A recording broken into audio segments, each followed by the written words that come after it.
That's right. Part two, Foster Burton interview, starts right now. Welcome to T-Bone's Best of Roanoke Show. Music, comedy, and conversation featuring HB, the Honey Badger. Honey Badger don't care. Now, on with the show. All right. How are you? I didn't know you were into turquoise like that, but I find it interesting because you've paired up with Ben Height now doing Mountain Walrus, and Ben kind of plays on the funk side of things. That's the whole thing about Mountain Walrus was really turquoise. I mean, and not lettuce. Lettuce is in my top 5 favorite bands of all time. I've traveled up and down the East Coast to see those guys. Adam and still to this day the best compliment I've ever gotten in my life. So we opened up for Lettuce at the Harvester, and Adam, I wrote a song for Lettuce.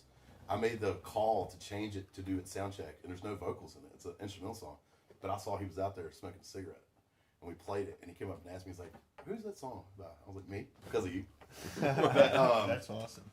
But yeah, Mountain Walrus is on the more of the funk side, dance side of things. Like, a lot of my music's like kind of rock and blues, bluegrass kind of stuff, which is real typical around this region. But just something funk, like something with some, just a little more groove to it.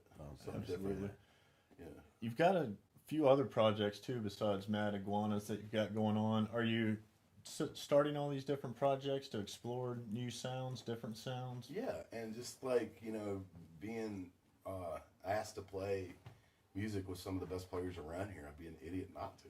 Absolutely. And now that I'm filling my time with music, like, it pushes me to, like, I don't want to be that guy anymore that doesn't know the material and stuff, and for me to be playing all these acts and not stare at a iPad all night, I have to work. I have to practice. I have to be ready for it. Right. I can't be the guy writing the material and putting the music together and not know the material.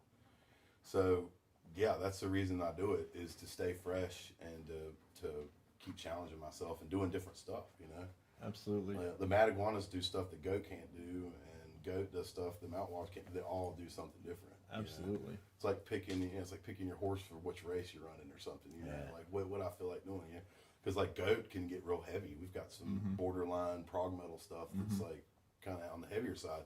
Like get on the Brian Gray vein, Absolutely. And we also have bluegrass songs in that band too. So that's a little bit more schizo on Wow, it. It's all over the place. But that's what that band does, Mad Iguanas have more of arranged kind of thing. We don't do as much improv work because we've worked so long on arranging these songs. Sure. And stuff. So, but with Mountain Walrus, it's still we're still filling it out. We're trying a new bass player tomorrow actually, and then of course Ben Height, and then you got Mason Janelle. The best description of him is he puts the pepper on it. Yeah, absolutely. And he looks like he's hitting him hard, but if you actually watch him, he's not hitting him as hard, but he's just real like.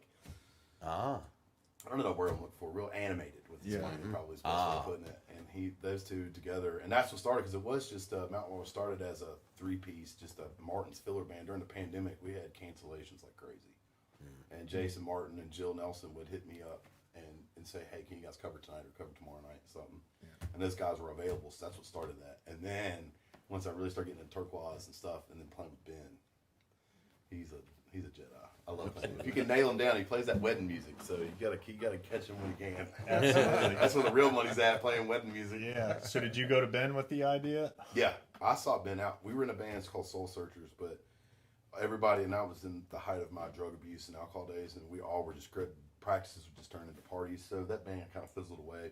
But in the back of my mind, I've always wanted to play with Ben. I love the way he plays and approaches stuff. He can be tasteful. He knows when to lay back.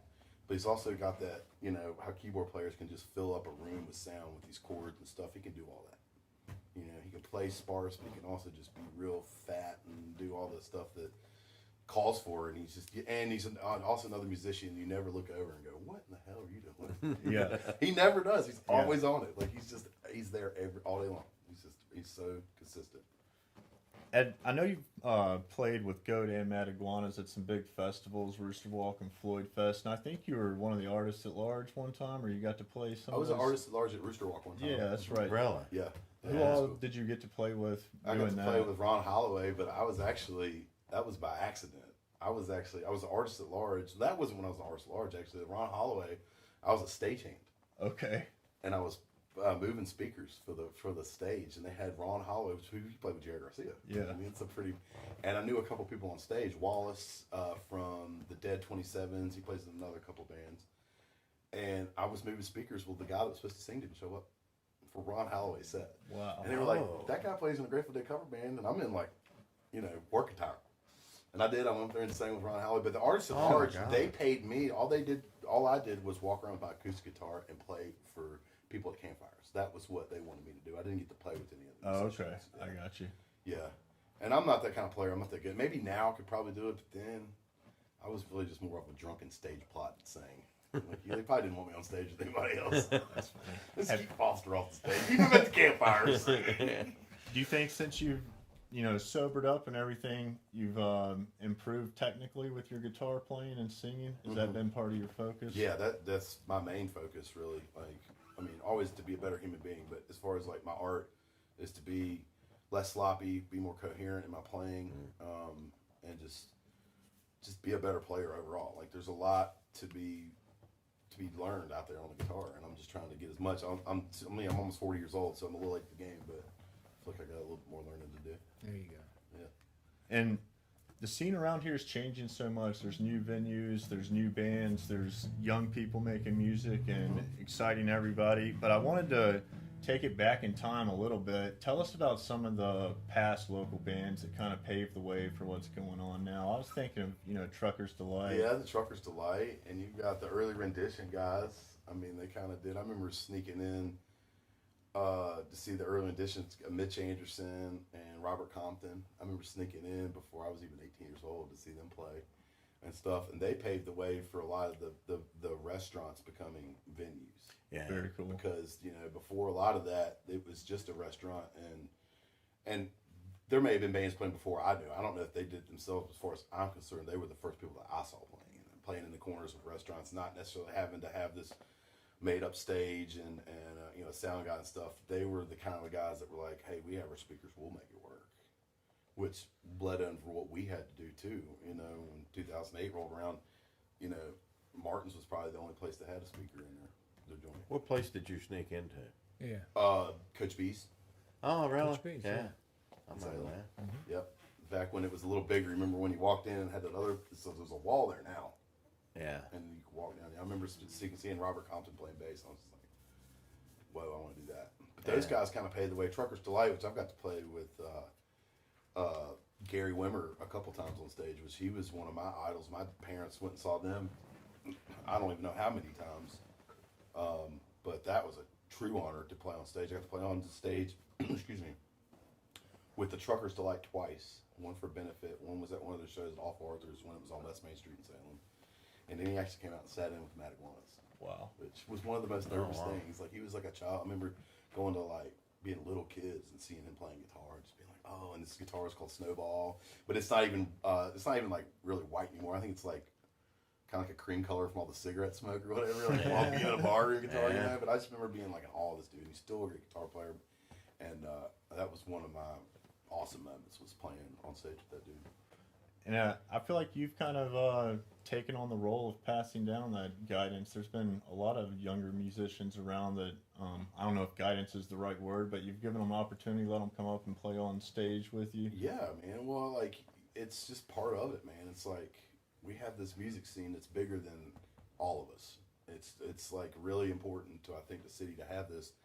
And the only way, sometimes people are going to take a chance if they see it with their own two eyes. So the only way, and I'm not taking any credit for anybody's success for anything, but there's a lot of people that have come and played up with us that maybe not have gotten their exposure as quickly if they hadn't come and just played some songs with us. Yeah. And get out there like, hey, this is Colby, this is Isaac. But I can't take any credit for those two. Those two kids are just like, That's Colby Helms, Isaac Hayden. Isaac Haddon. Haddon. Yeah. He is, I'm getting ready to actually go play a gig with him at Village Grill here in Grandin. He is from Blacksburg.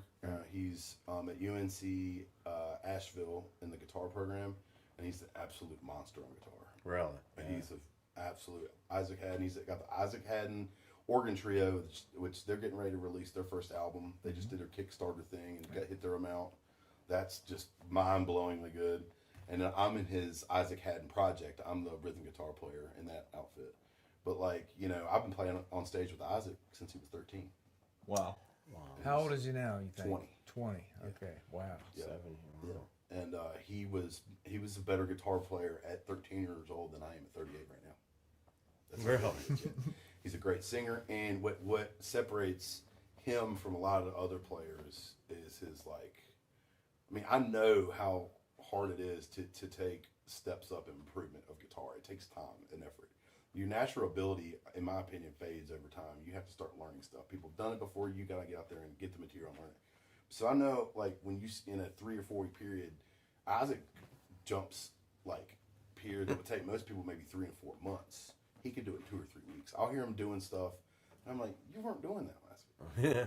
Wow. That takes time to Some apply on people- stage. Yeah. You know, and he's so just hungry to get better, and it has nothing to do with fame, nothing to do with anything but just like putting a good product out there. And that is like, and he gets it naturally. He's such a good and humble dude. And like, he inspires me to get better. Again, like I said earlier, I don't want to be the guy not knowing the material. I don't want to be the guy that they're looking there like, what the hell was that? And he sets that without saying a word, because he comes to every rehearsal, show, whatever it is. Right. He's putting the time in. Putting the time in. Doesn't ever, you never have to look over at Isaac at any point in time or in any conversation and be like, what are you doing? Yeah. Ever. And he's 20. He's 20. It's crazy. Gosh. He's playing with people that have been doing it for twice as long as he's been alive. And Colby's very talented too. But he's just different. He's different. He's got that. He's got the Tyler Childers vibe to it. His murder ballad songwriting is just amazing. It's almost like that John Fogerty. Like, how can you be from Northern California and write about Mississippi Delta? That's right. You know. Yeah. And it's like you're a young man and writing about. I know you're not here. Out here like killing women and burying their heads and all stuff. I don't know. Whatever he's writing about. Yeah. But he's able to apply what his music does and put good lyrics with it already at a young age, and he's like got this huge career in front of him. And I've gotten him up on stage and thrown him loops, but I know it makes him better. Like, if you go up and throw up Kobe Helms on a blues song, well, this ain't no chicky picky stuff. You got to play, and he did a great job. He's done it to him twice, and I'll start taking my guitar off and I'll hand him mine, and he goes up there and shreds it. Tell him what key you're in. The kids up there are just like, oh, I'm like, oh. Really? Yeah, they're both just amazingly good. All right. And you've been writing some songs for the Isaac Haddon project too, right? Yeah, I wrote this. I got a reggae song that I wrote during the pandemic. It's just kind of like an inspirational, like, this sucks, but you can do it kind of song. And then there was an old kind of stream of consciousness song that I had just lyrics to, and the Matic Ones don't really play it that much. And I presented it to him, but he arranged all the music behind it. So I just pretty much have just presented 2 songs, but the rest of it, the other 75% of it is 100% arranged and written by him. Yeah. And he's singing the song, all the songs? Singing all the songs. I think I've got, if we play like a 3.5 hour set, I think he might throw me 2 cover songs, and just to give him a break and add some dynamic to the set. Absolutely. But really, no, he does everything else.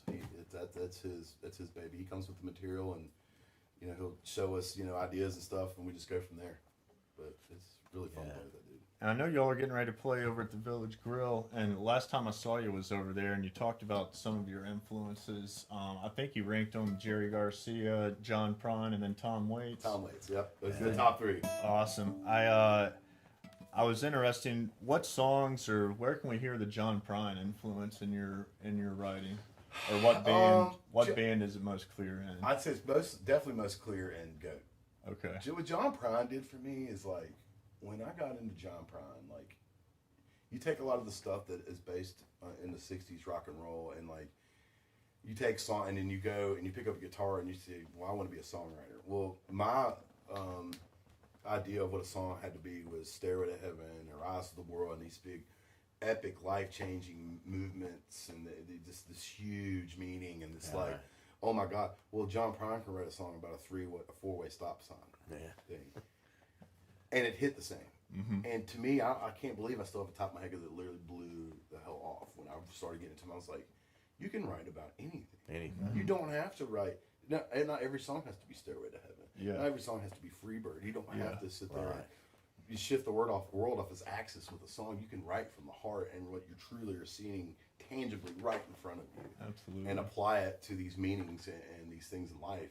And it goes through my mind for a complete 180. So now, when I have a song and I want to say something, I don't have to sit there and dig up all these Robert Hunter ways of bringing it across. You can just say it, what you mean, right then and there. Absolutely. And put some purpose and meaning to it. And it's John Prine 101. And it's like it gave me the freedom to not look over my shoulder and be like, am I writing this epic enough? Is everybody gonna love this? Right.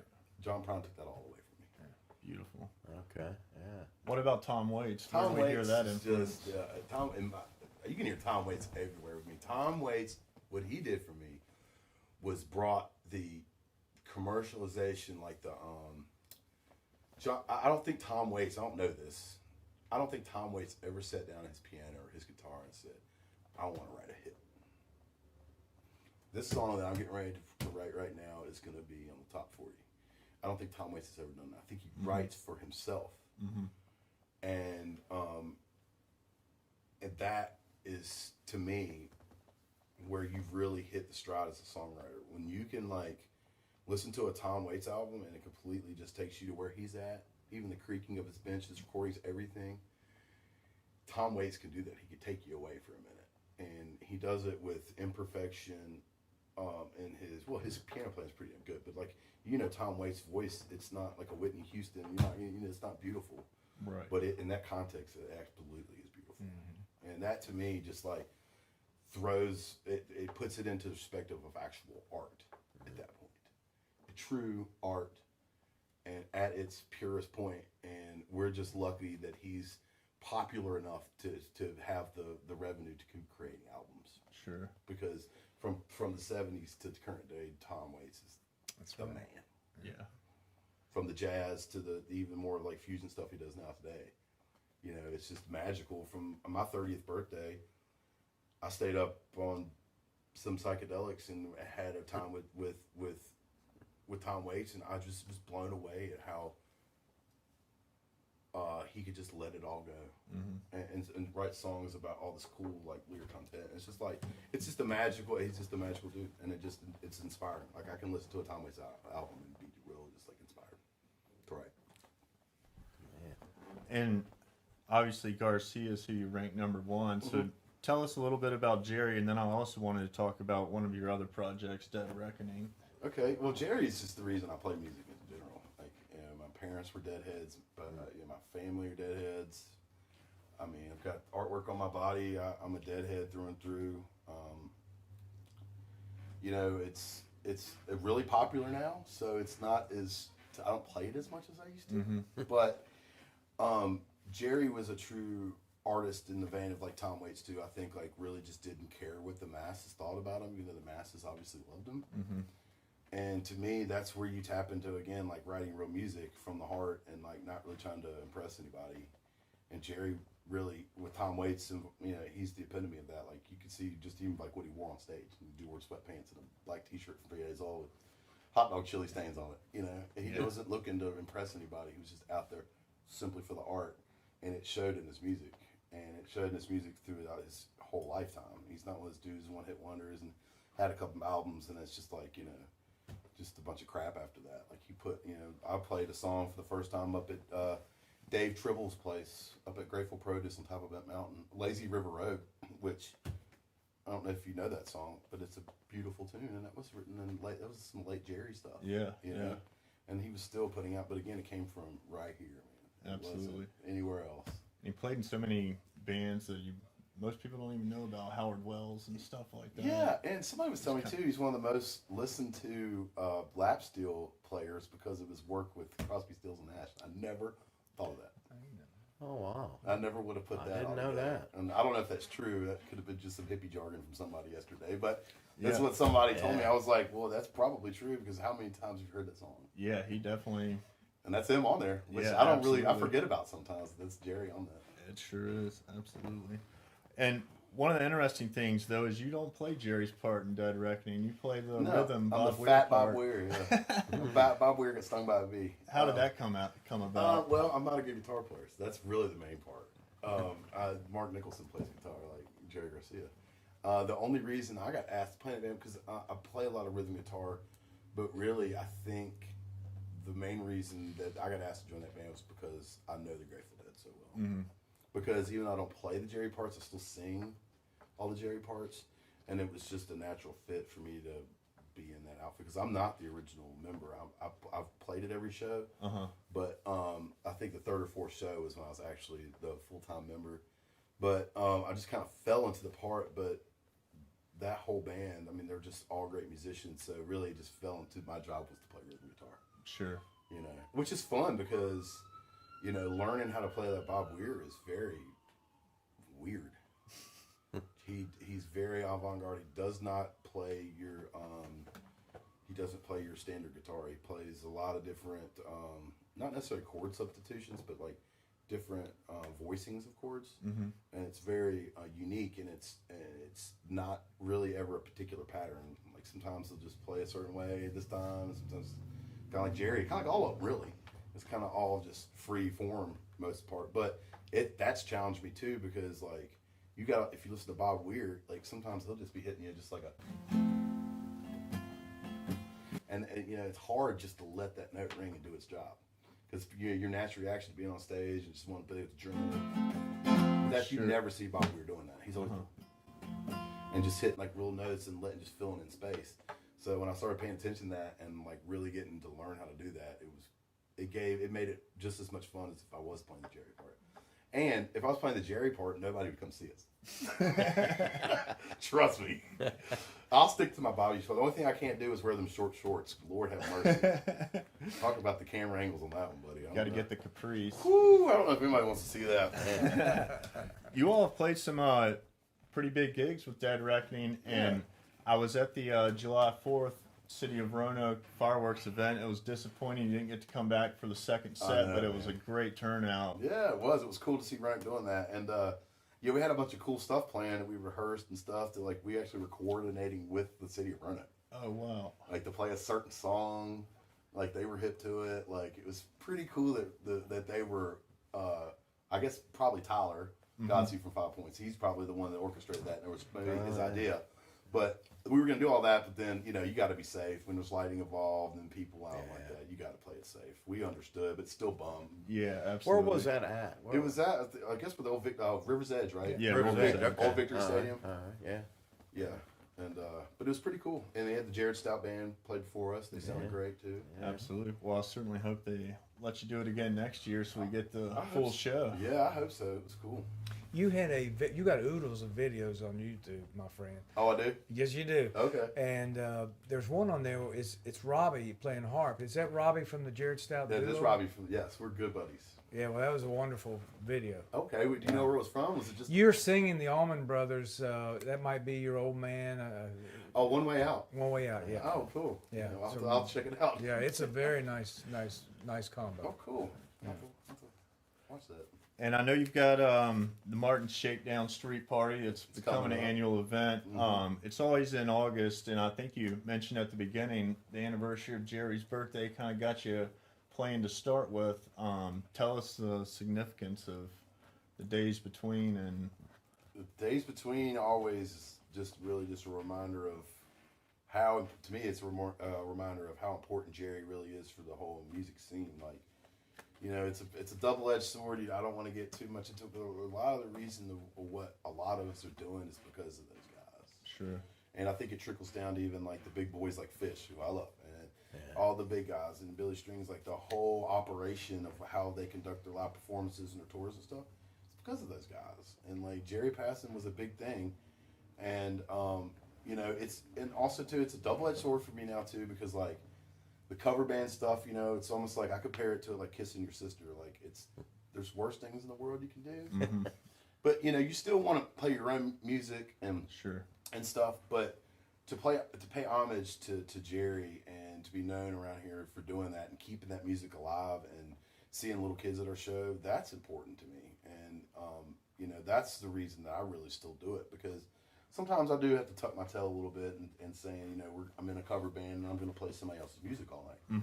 There's a little bit of pride lost, but what's pride? It's BS anyway. So I take pride a little bit into like keeping it alive around here, and putting a good product together for people to enjoy. Absolutely.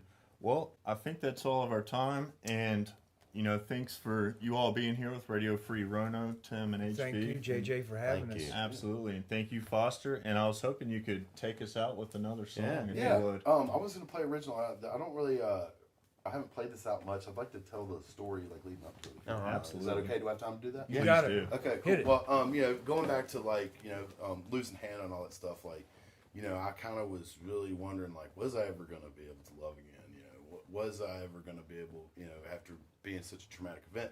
So when I met Sydney, and I had this moment of man, there's a little bit of light here. I might be able to survive this.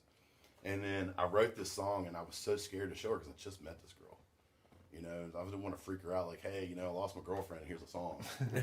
Yeah. But that's who I am. That's where I put my emotions. I couldn't help it. Yeah. So this is a song. It's called "She's Got Wings," and it's about losing love, but then finding it again and realizing, hey, it's not so bad. So here we go. My heart, before the first time in a while, it was you. Brought me that smile you don't know. By my demons that hang around you don't know. By my rough and rowdy crowd.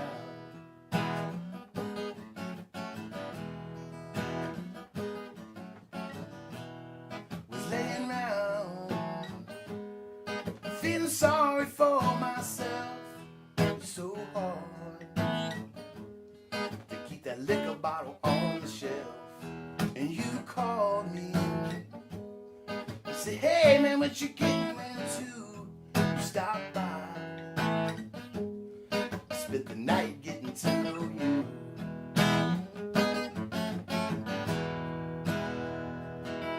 But I've been run through the ringer, girl,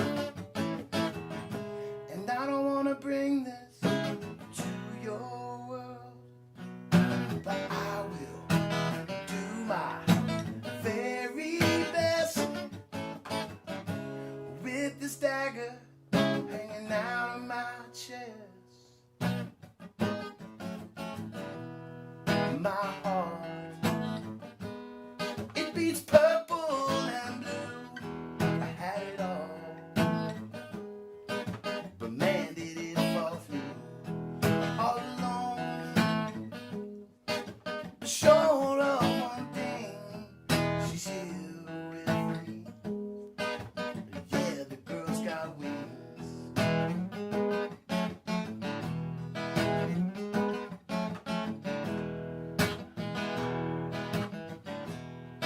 Now this life that I live about brought me to my knees. It seems that the juice wasn't worth the squeeze, but I dug so deep and I found who I am. She changed me, it made me a much better man.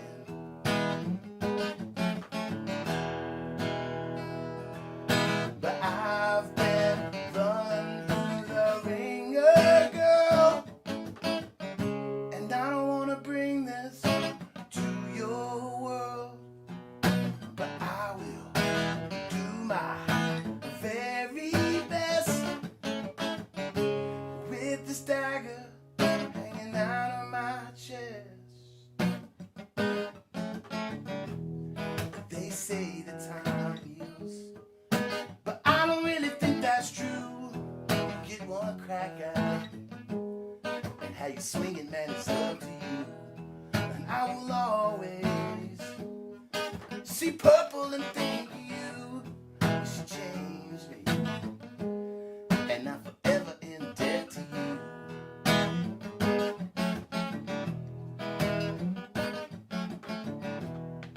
Now that I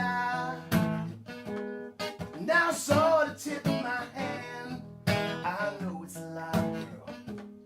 I don't expect you to understand. When I look deep in your eyes, I feel this burning, and man, I feel alive.